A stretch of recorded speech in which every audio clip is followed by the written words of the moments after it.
So, Ben, Kevin Lee basically did the damn thing, at least inside the cage in the main event of Fight Night 128, eventually pounding Edson Barboza into a TKO doctor stoppage between, or midway through the fifth round. I'm sorry. And then when it's all over, jumps on the mic, basically says he's the future of the lightweight division. It's Khabib time, baby. Let's go, let's go. I guess my opening question for you this week on the podcast is, how do you consider Kevin Lee at this point? Coming off the loss to Tony Ferguson and now having advanced his overall record to 17-3 and 6-1 in his last 7 fights. Did this brutalization, basically, of Edson Barboza reignite a fire for you in terms of excitement about Kevin Lee and his potential in the 155-pound division? You know what it did? It reminded me that Kevin Lee is 25 years old, which somehow I had lost sight of. I guess maybe when he goes into that fight with Tony Ferguson at UFC 216, and it's clear, like, okay, winner here is going to be at least an interim champion until that belt decides to go away when the UFC wants it to. Seems like a big fight. Seems like a big kind of let's find out who matters and who doesn't quite matter in the lightweight division. He loses that fight. Granted, goes into it with a huge like a visible staph infection on his chest, which could not have helped his chances any. He loses that fight, and I think because of the just fierce competition in the lightweight division, people might have been a little too quick to say, okay, well, we sorted out, contenders from pretenders, basically, and he didn't make the cut. And then you realize, oh, wait a minute, in this super competitive division, the rest of the guys who are really killing it right now are, late 20s, early 30s, kind of. Kevin Lee still pretty new to the game, and maybe we have not seen the peak yet. Obviously a good performance against Edson Barboza. He gets rocked and comes back almost immediately, is stanky legging it 1 minute, and then is getting a takedown like 30, 45 seconds later. Stuff like that, you see it and you think, all right, like maybe this guy is going to just continue to improve as the years go by, and pretty soon he could actually be the guy. So, yeah, it did prompt me to do a little bit of reevaluation there. I got to say that. Yeah, one of the things that I thought was cool about this fight was the sort of momentum swings, I guess you could say. I don't know if you want to consider that one spinning kick from Barboza like a momentum swing, but early on it looked like we might get a stoppage from Kevin Lee in the first round when he pretty much takes Edson Barboza right down, gets him mounted against the cage. He's raining down punches and elbows. It was starting to look ugly for Edson Barboza, and it looked like it might be a short night for Kevin Lee, and then a few minutes later, we get the spinning kick that it seemed like it was going to maybe turn the tide for Edson Barboza. And then you're right, a testament to Kevin Lee, I think, that he was able to very quickly regroup, get another takedown that he needed to kind of clear the cobwebs from his head, and then go ahead and have a Kevin Lee fight for the duration there until the doctor stoppage in the final round. Let's be honest, though, it's not Khabib time. It is probably not Khabib time, and I mean, I know that we say this all the time about the Shark Tank that is the 155-pound division just because it's so damn competitive, but you do have like an embarrassment of riches right now in and around the title picture where you got the belt on Khabib Nurmagomedov, for better or worse in terms of how you view him being the champion. We're all still kind of sitting around waiting to see if Conor McGregor will ever return to the sport or whether or not he's just going to keep flying around on private jets, Instagram and pictures of his watch. You got Tony Ferguson, you got Eddie Alvarez, you got Dustin Poirier, and now you got Kevin Lee, and all those guys are kind of in a group right around number one contender status. So like, it's probably not Khabib time for Kevin Lee, but that's also really only speaks to the strength of the lightweight division. For whom are you saying it's Khabib time? Are we just assuming that we're going to do the Conor McGregor thing and that everybody else is treading water until then and just trying to be in a good position to say, pick me once the dust clears after that? For a while, yeah. Like, that's gotta be plan A if you're a UFC matchmaker, right? But you can only wait for Conor McGregor for so long before you gotta do something else. Like, especially now that the hand truck throwing incident is out there, that we still haven't had it, any sort of punishment meted out by the UFC in that regard. I don't know what we will eventually know, if anything, or if we will get a largely ceremonial suspension or a fine or whatever it is. Don't you think the more time goes by, the greater the chance that we will do fucking nothing. Right.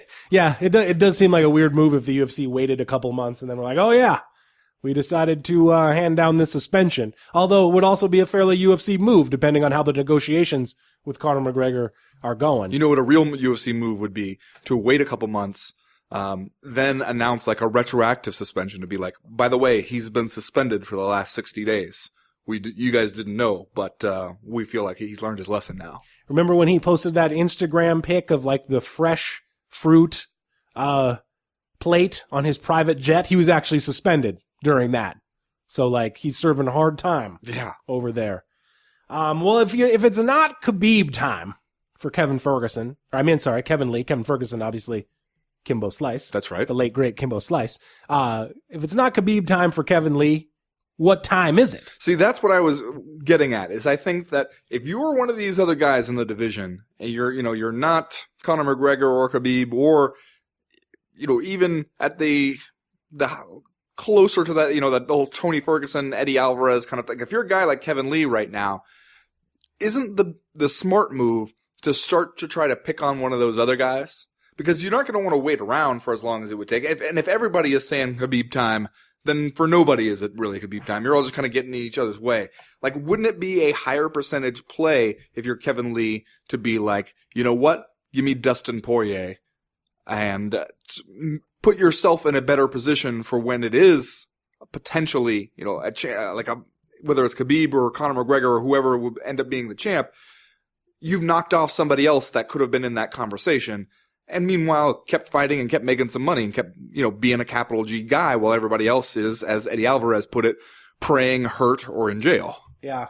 I would think, Eddie Alvarez or Poirier would make the most sense if you're Kevin Lee to sort of set your sights on, obviously, since I don't totally know the status of Tony Ferguson's injured knee. So, I think that's got a bunch of damn staples in it. Well, there you go. I think that's probably what you want to do, right, is try to pick off one of those two guys, or at least get yourself into a high-profile fight with one of those two guys that can help you continue to build your resume if you are Kevin Lee. I feel like we're kind of going through a cultural shift in perspective right now about weight cutting in this sport and how much weight we want people to be cutting and basically what our opinion of weight cutting is. So like, I don't know that the criticism of people who miss weight is really as pointed as it once was, but what do you make of Kevin Lee missing weight in this fight? In addition to that, and I saw this on Twitter over the weekend, what do you make of fighters missing weight in the UFC now being 5-0 in 2018? Right. Now that was the point I thought was most interesting because,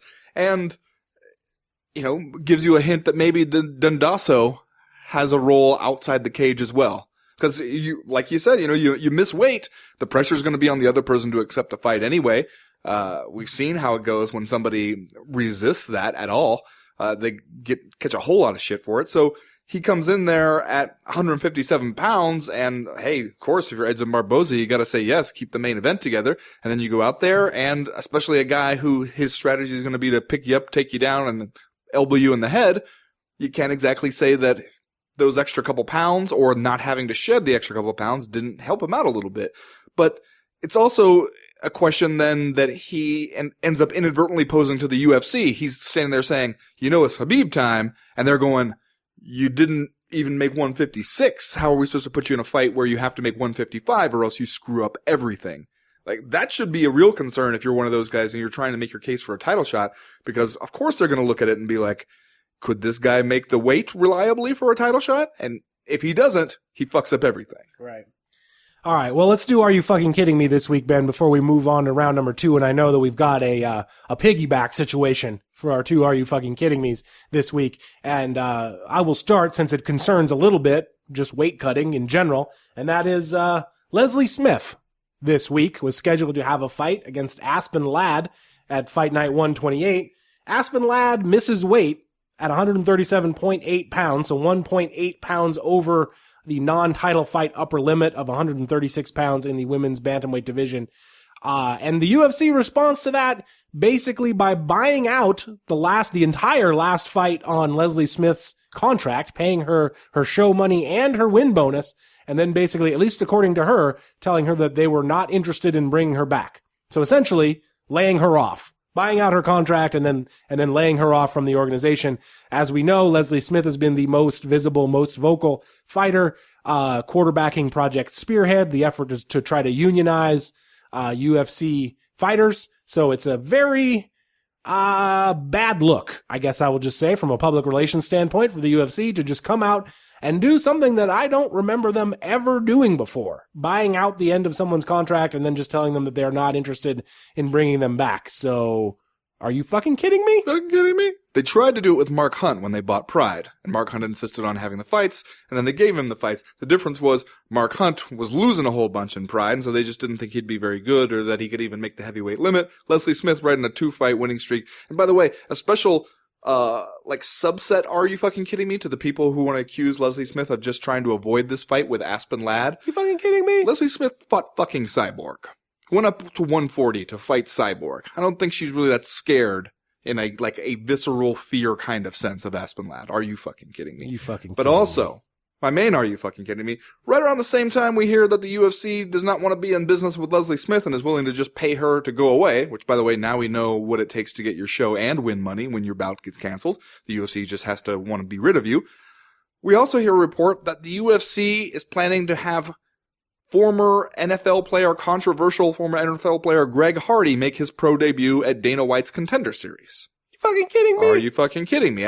So what we're saying is now, you can't be in the NFL anymore because they've decided you're not worth it because of not only the whole domestic violence stuff, but also just the completely unrepentant response to the domestic violence stuff, to the point where he was mocking the situation. Remember when the report was out saying like he had taken his ex-girlfriend and thrown her on like a couch full of guns, and then made a comment in the locker room to reporters about how he planned to come out guns blazing in the next NFL game.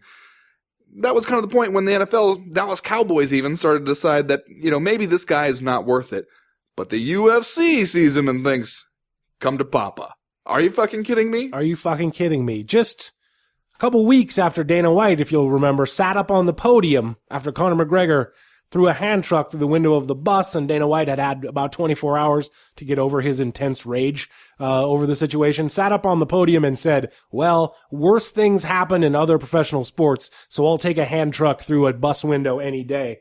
Then you can imagine immediately goes backstage and gets on his phone and says, oh, Greg Hardy? Yeah, sign him up. Yeah, can you give me some of those guys who have perpetrated worse things in other sports? Because I would like to sign them too. You fucking kidding me? Fucking kidding me? That's going to do it for round number 1. We will be right back with round number 2.